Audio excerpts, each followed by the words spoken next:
آپ کی خدمت میں حاضر ہیں ناظرین ہماری جو گفتگو ہے وہ ضروری مسائل پر چل رہی ہے اور جو علامہ صاحب گفتگو فرما رہے ہیں قرآن و حدیث کے مطابق ناظرین اصل میں چیز یہی ہے کہ ہم ساری چیزیں جو ہیں وہ کام سارا کرتے ہیں. مثال کے طور پہ ہم دنیا میں کوئی گھر بناتے ہیں تو گھر تو ہم بناتے جائیں گے, اگر ظاہری بات ہے اینٹیں ہم نے لگانی ہیں اینٹیں تو ہم لگاتے جائیں گے, لیکن ہم مستری کو کیوں بلاتے ہیں؟ اگر ہم اینٹیں لگانی ہوتی خالی جو اتنا کام ہوتا تو اینٹیں ہم لگا کے جو ہے نا گھر بنا لیتے. ہم مستری کو اس لیے بلاتے ہیں کہ اس کو ساری چیزوں کا پتہ ہوتا ہے کہ یہاں پہ کیا کرنا ہے یہاں پہ کیا کرنا ہے. ہمارے پروگرام کا بھی مقصد یہی ہے کہ ہم دین کی بات کے لیے ہم اسی آدمی کو بلاتے ہیں جو ان چیزوں سے واقف ہوتا ہے, ان چیزوں کو جو ہے نا وہ ان کا مطالعہ کرتا ہے اور وہ قرآن و حدیث کے مطابق بتا سکتا ہے. اور نماز بھی اسی طرح ہے کہ ہم جو ہے نا نماز ادا کرتے ہیں, اگر نماز کو ہم جو ہے نا ایک طریقہ کار کے مطابق حضور علیہ الصلوۃ والسلام کی سنت کے مطابق ادا کریں گے, اس کے فرائض جو ہیں پہلے جو ہے ہم نماز ادا کرنے کے لیے اگر ہم سوچتے ہیں تو سب سے پہلے ہمیں شرائط کے بارے میں سوچنا پڑے گا. شرائط کے بعد جو ہے وہ وضو ہے وہ بھی ضروری ہے, وہ اس کے بارے میں سوچنا پڑے گا. پھر جو ہے نا فرائض کے بارے میں جو آج ہماری گفتگو چل رہی ہے فرائض کے بارے میں, اس کے بارے میں بھی ہمیں سوچنا پڑے گا. یہ ساری چیزیں نماز کی شرائط, فرائض, واجبات اور سنتیں جو ہیں وہ بھی انشاءاللہ ہم پروگرام کریں گے. سنتوں میں اگر کوئی چیز رہ جاتی ہے تو ان کا کیا جو ہے ثواب میں کمی آئے گی یا نماز نہیں ہوگی, وہ بھی انشاءاللہ ہم جو ہے نا اس پر بھی گفتگو کریں گے. لیکن آج کا جو ہمارا موضوع ہے وہ فرائض باری ہے اور یہ ناظرین آپ کے لیے بہت ضروری ہے, اس کو سننا بھی چاہیے اور اس کو سن کے اس پر عمل بھی کرنا چاہیے. تو علامہ صاحب میرا جو اگلا سوال ہے وہ بھی ابھی قیام کے بارے میں ہی ہے. پہلا جو فرائض ہے وہ تکبیر تحریمہ ہے, قیام ہے. اب جو اگلی بات ہے وہ قرات ہے. ہم نماز میں قرات کرتے ہیں, اس پہ دو چیزوں پہ آپ نے وضاحت کرنی ہے. ایک تو قرات نماز میں کتنی ہونی چاہیے, یعنی کہ قرات ہم کتنی کر سکتے ہیں. دوسری ایک چیز اس ہاتھ میں اور آپ نے وضاحت کرنی ہے کہ امام کے پیچھے ہمیں قرات کتنی کرنی چاہیے. جب ہم ایک تو ہم خود نماز پڑھ رہے ہیں جس طرح قرات فرض ہے, تو اگر امام کے پیچھے ہم پڑھ رہے ہیں تو پھر قرات کتنی کرنی چاہیے اور ویسے کتنی ہونی چاہیے؟ آپ یہ نماز کے اندر جو تیسرا جو فرض ہے نا وہ قرات کرنا ہے, یعنی مطلق قرآن کریم کا پڑھنا فرض ہے. اس کا مطلب یہ ہے کہ قرآن مجید کی چاہے ایک آیت آپ جو ہے وہ تلاوت کر لیں, نماز کے اندر آپ کی نماز کا فرض جو ادا ہو جائے گا. اس انداز سے تلاوت کرنا کہ وہ قرات کرتے ہوئے ہر جو ہے نا وہ علیحدہ محسوس ہو رہا ہو. یہ نہیں ہے کہ الف ہے بے ہے, نہیں, یہ نہیں. مطلب یہ کہ جب ہم قرآن مجید فرقان حمید کی تلاوت کر رہے ہیں تو اس کا حسن جو ہے نا وہ اس کی ترتیل, اس کی خوبصورتی وہ برقرار رہے. پھر پڑھنے کا مطلب یہ ہے کہ ہم اس کو اتنی اونچی آواز سے پڑھیں کہ ہمیں اپنے آپ کو سنائی دے. اگر ہمیں اپنے آپ کو بھی وہ قرات سنائی نہیں دے گی تو یہاں پہ میں یہ بتا دوں کہ نماز کا جو یہ فرض ہے یہ ادا نہیں ہوگا, اور جب یہ فرض ادا نہیں ہوگا تو نماز نہیں ہوگی. اور نماز کے اندر کم از کم کوشش یہ ہونی چاہیے کہ سورۃ فاتحہ جو ہے اس کے بعد 3 جو ہے آیات جو ہے وہ 3 آیات تک یا چھوٹی سورت جو ہے وہ ساتھ ملا لی جائے. دوسرے نمبر پہ اس سوال کا جو دوسرا حصہ ہے کہ مقتدی کو امام کے پیچھے کہاں پہ قرات کرنی چاہیے, تو مقتدی کے لیے امام کے پیچھے قرات نہیں ہے. حضور صلی اللہ علیہ وسلم نے فرمایا کہ جو امام کی قرات ہے وہ مقتدی کی قرات ہے, لہذا مقتدی جو ہے وہ امام کے پیچھے قرات جو ہے وہ نہیں کرے گا. اکیلے نماز کے اندر ہاں تسبیحات وہ لازمی ہیں, تسبیحات وہ پڑھے گا, باقی امام کے پیچھے قرات کرنا مقتدی کے لیے ضروری نہیں ہے. ایک چیز یہاں پہ اور وضاحت فرما دیں کہ قرات سورۃ فاتحہ ہوگی جی, تو اس سے پہلے جو ثنا ہے وہ پڑھنا چاہیے. ثنا اور تعوذ وہ تو نماز کی جو سنتیں ہیں ان کے اندر واجبات کے اندر سے ہیں وہ چیزیں. مطلق قرات کرنا ٹھیک ہے نا وہ فرائض میں شامل ہے. باقی میں نے بتایا نا کہ کچھ چیزیں نماز کے حسن میں واجبات میں بھی سی ہیں, وہ چیزیں سنت کے اندر سے بھی ہیں. تو یہ اس طرح ایک مکمل جامع جو ہے رسول کریم رب الرحیم صلی اللہ علیہ وسلم نے ہمیں نماز کا جو طریقہ بتایا, اس کے اندر فرائض بھی ہیں, اس کے اندر واجبات بھی ہیں, اس کے اندر سنن بھی ہیں, اور اس کے اندر مستحب عمل بھی ہیں. وہ ایک حسن ہے, ان ساری چیزیں جو ہیں وہ نماز کا حسن ہے. اچھا, اگلا جو سوال ہے وہ بھی ناظرین بہت اہم میں سمجھتا ہوں اپنے اندازے کے مطابق, کہ آج کل جو ہمارا اکثر دیکھا جاتا ہے کہ ہم جب رکوع کرتے ہیں, نماز کے لیے آئے ہم جلدی سے, ایک تو نماز ویسے بھی ہمیں ایسا اچھے انداز میں پڑھنی چاہیے, لیکن رکوع جو ہوتا ہے تو میرے خیال میں اکثر دیکھا جاتا یہی ہے کہ رکوع میں اگر انسان ابھی پہنچا نہیں ہے تو کھڑا ہو جاتا ہے. تو رکوع جو ہے کہاں تک کیا جائے, یعنی کہ رکوع جلد بازی میں ہو جاتا ہے, یعنی کہ اکثر دیکھا ہے کہ جو انسان اکیلا نماز پڑھ رہا ہے تو وہ ابھی رکوع میں ابھی صحیح پہنچتا نہیں ہے, جو ہے نا وہ ابھی شاید وہ فرائض میں وہ پورا نہیں ہوتا, لیکن وہ کھڑا ہو جاتا ہے. تو یہ کہاں تک ہونا چاہیے اور کتنی دیر تک ہونا چاہیے, اس کی بھی ذرا یہ چیزیں رکوع کے اندر خصوصی طور پر دو چیزیں میں بتاؤں گا وہ جو ضرور کرنی چاہیے. ایک اس کی ادنا حالت ہے اور اس کی ایک اعلیٰ حالت ہے.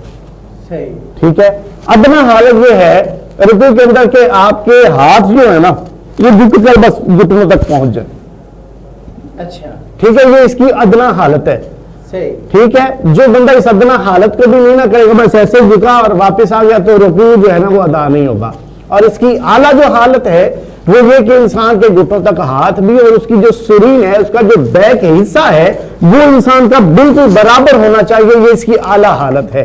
اور یہ بھی کہا جاتا ہے کہ رکوع کے اندر جب آپ ہوں تو اگر آپ کے اوپر ایک پانی کا پیالہ بھر کے رکھ دیا جائے تو اس پیالے سے بھی کوئی چیز جو ہے نا وہ گرے نہیں. یہ ہے اور رکوع کی اعلیٰ حالت. تو اکثر یہی دیکھا گیا ہے کہ رکوع کے اندر جو ہے وہ ہم جلد بازی کرتے ہیں. یہ جلد بازی جو ہے نا یہ نہیں کرنی چاہیے, بلکہ اس کی جو ادنا حالت ہے اس سے ہمیں اچھے حال یعنی کہ آرام سے سکون سے اس کو کرنا چاہیے, اور یہی ضروری ہے. اچھا, اگلا سوال جو ہے علامہ صاحب وہ یہی ہے, رکوع کے بعد ذہری بات سجدہ ہے. تو سجدے میں اکثر دیکھا جاتا ہے جب ایک سجدہ ہم پہلا سجدہ تو کرنے کے لیے ہم اوپر سے نیچے آتے ہیں, لیکن جب سجدے کرنے کے لیے اکثر جو ہے نا وہ پاؤں اٹھا لیتے ہیں. تو دوسرا سجدے کرنے کے لیے جو ہے نا یا تو وہ پاؤں اٹھا لیتے ہیں یا جیسے تشہد پہ بیٹھتے ہیں ویسے کے ویسے پاؤں رکھ لیتے ہیں. اس کی بھی ایک وضاحت فرمائے. دوسری بات ایک اسی کے ساتھ اسی کے متعلق سوال ہے کہ دونوں سجدوں کے درمیان وقفہ کتنا ہونا چاہیے. بعض کا تو اللہ اکبر کرتے ہیں, کھڑے ہوتے ہیں, پھر فوراً چلے جاتے ہیں, یعنی کہ وقفہ ہونا چاہیے نہیں ہونا چاہیے, اس سجدے کے بارے میں تھوڑی سی نا آپ. یہ بھی میں دوستوں کو یہ بتا دوں اپنے احباب اپنے سننے والے ناظرین کے لیے کہ یہ جو سجدہ ہے نا, سجدہ یہ بھی ایک حساس قسم کے اعتبار سے ہے کہ سجدے کا فرض طریقہ جو ہے نا عمدہ اور اعلیٰ طریقہ یہ ہے کہ ناک اور پیشانی سب سے پہلے زمین پر جمانا. ٹھیک ہے, یعنی کہ جب ہم سجدہ کرتے ہیں کہا جاتا ہے کہ جو سجدہ جو ہے نا وہ 7 ہڈیوں کے اوپر ہوتا ہے. ٹھیک ہے نا, سجدہ کتنی ہڈیوں کے اوپر ہوتا ہے؟ 7 ہڈیوں کے اوپر ہوتا ہے. وہ ہمیں جو ہے نا وہ کرنا چاہیے اس کو. ٹھیک ہے, تو اس میں سب سے پہلا یہ بھی کہ آپ جب سجدہ کر رہے ہیں تو سجدے کے اندر آپ کی جو ہے پیشانی اور ناک یہ خصوصی طور پر زمین پہ جمنا چاہیے. دوسرے نمبر پہ ٹھیک ہے, اگر تو ناک جو ہے نا اس کی نوک زمین پہ لگا دی نا تو اس نوک سے بھی جو ہے نا وہ سجدہ ادا نہیں ہوگا. ٹھیک ہے, تیسرے نمبر پہ جو چیز سجدے کے اندر نہایت ضروری ہے وہ یہ کہ جب آپ سجدہ کریں, اکثر ہم عموماً دیکھتے ہیں کہ لوگ سجدہ کرتے ہوئے اپنے دونوں پاؤں کو اٹھا لیتے ہیں. جب دونوں پاؤں کو اٹھا لیا جائے گا تو سجدے کا جو ہے نا وہ رکن ادا نہیں ہوگا. تو لہٰذا جب سجدہ ہی ادا نہیں ہوگا تو نماز کا وہ فرض ادا نہیں ہوگا. جب نماز کا فرض ادا نہیں ہوگا تو وہ نماز کی ادائیگی نہیں ہوگی. تو لہٰذا سجدے کے اندر آپ کے پاؤں کی جو ہے ایک ایک انگلی کا وہ لگنا وہ ضروری ہے. 2 لگ جائیں, 3 لگ جائیں, اگر پورے پاؤں جو ہے نا وہ سجدے کے اندر سنن یہ ہے, سنت کا یہ کہ آپ کے سجدے کے اندر جو پانچوں کی پانچوں انگلیاں ان کا رخ بھی قبلہ کی طرف ہونا چاہیے. یہ بڑی ضروری چیز ہے. اکثر ہم لوگوں کو دیکھتے ہیں اگر کسی کو بتا دے تو وہ آگے سے کہتے ہیں تو بڑا ہے ایک میں چھوٹی سی چیز کی وضاحت کر دیتا ہوں کہ اس طرح یعنی کہ جی اس طرح جو ہونی چاہیے یہ نہیں ہے کیسے اٹھ گئے جی جی اس طرح ایک انگلی جو ہے نا وہ لگنا لازمی ہے یہ سجدے کے رکوع کے اندر اگر نہیں ہے تو یہ جو ہے وہ آپ کا جو ہے نا وہ فرض ادا نہیں ہوگا. اسی بات پہ اور جو ہے نا ایک تو یہ چیز ہے, دوسری بات یہ ہے کہ ہم جب دوسرا سجدہ کرتے ہیں تو اکثر میں نے پہلے بھی آپ کو کہا ہے کہ ہم تشہد کی صورت میں جیسے ہم بیٹھتے ہیں نا ایک پاؤں کو جو ہے نا لمبا کر کے ایک پاؤں کو کھڑا کر کے, تو اسی شکل میں جو ہے نا ہم سجدے میں چلے جاتے ہیں. تو کیا اس طرح سجدہ جائز ہے یا دوسرا سجدہ بھی ہمیں اسی طریقے سے کرنا چاہیے؟ اور دوسری بات جو ہے دونوں سجدوں کے درمیان وقفہ کتنی دیر کا ہونا چاہیے؟ اچھا آپ نے جو بات کی ہے تو سجدے میں بیٹھنے کا بہترین طریقہ وہی ہے جس طرح ہم تشہد میں بیٹھتے ہیں. دوسرا ایک سجدے اور دوسرے سجدے کے درمیان جو ہے وہ ہمارا جو ہے کم از کم جو ہے وہ 3 تسبیح کا جو ہے نا وہ وقفہ ہونا چاہیے. ٹھیک ہے, ہمیں ہر کام کی پتہ نہیں جلدی کیوں ہے, ہم اللہ کے گھر میں آ کے ہم اس کی بارگاہ میں کھڑے ہو کے پھر بھی جو ہے اگر اس طرح کریں تو یہ ہماری کم بختی ہے. رسول کریم رسول رحیم صلی اللہ علیہ وسلم نے فرمایا کہ جب بندہ نماز کے لیے آئے تو اس کو چاہیے اچھے اور عمدہ طریقے سے نماز کو ادا کرے. ایک مرتبہ کا واقعہ ہے کہ ایک جو شخص اس نے نماز ادا کی اس طرح جس طرح وہ جو جانور ہے مرغا جو ہے مرغے کے ساتھ تشبیہ دیتے ہوئے کہا گیا جس طرح وہ مرغا چنتا ہے چن چن کے ختم کر دیتا ہے. تو جلدی سجدہ کرنے والوں کی مثال اس سے دی گئی ہے. اس سے بھی بچنا چاہیے کیونکہ ہم نے اس مالک اس خالق کی بارگاہ میں اپنی زبین نیاز کو جھکانا ہے.